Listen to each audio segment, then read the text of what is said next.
spending months with fevers and racking coughs. Keeping his sister out of misadventures was as much a part of his daily chores as tending Volpe.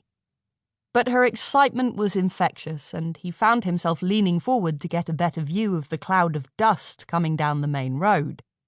It was moving awfully quickly.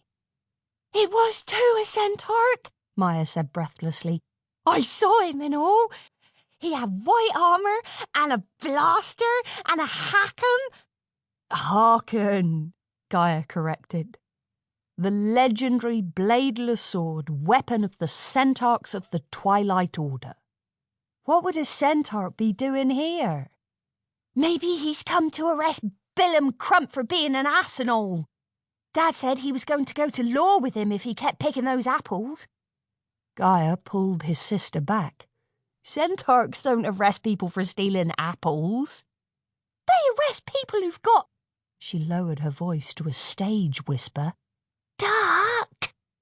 The word, with its connotations of filth, infestation, and immorality, was inappropriate in polite conversation. If Gyre's mother had heard Maya saying it, she'd have gotten a smack on the ear. "Maybe Billum Crump's got ghoul dark in his shed, and the centaur is going to drag him away." Gyre watched the dust cloud with something less than his sister's wide-eyed wonder. He still didn't believe it was a centaur, and if it was, he wasn't sure how to feel about having one of the Order's champions on their farm. He'd caught on to the hard expression his father and the other farmers wore when the subject came up. Everyone knew the Order kept the people safe from plague spawn, but nothing else, just the significant but. And Gyre knew, as Maya did not, what was in the locked shed off the south field.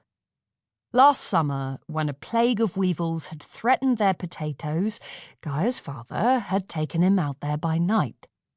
They'd both equipped themselves with a double handful of bright green seeds like hard young peas from a half-full sack, and spent the evening planting them between the rows of potato plants. By the next afternoon, the field was full of dead weevils. Gyre had swept them up and buried them in the compost pile, proud and guilty with the shared secret. Was that dark? Gyre suspected it had been. Dark was anything from the Elder Times, before the war that had destroyed both ghouls and chosen, unless the Order had approved it as safe, sanctioned arcana. But his father had assured him it was fine, and that every farmer in the valley had something like it laid away. A centaur wouldn't come after him just for that, would they? "We should get back to the house," he told Maya.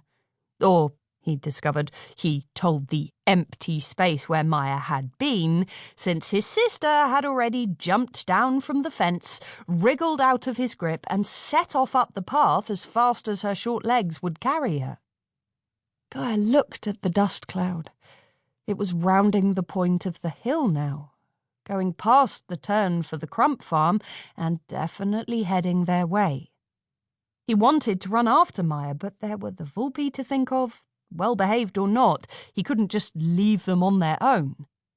So he spent a few frantic minutes rounding the animals up, ignoring their affronted blats and whistles at being turned out of the pasture early.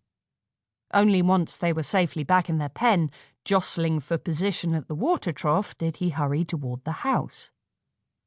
The path led directly to the kitchen door, which was undoubtedly where Maya had gone, but a smaller side route led around the low, ramshackle farmhouse to the front, and Gyre went this way.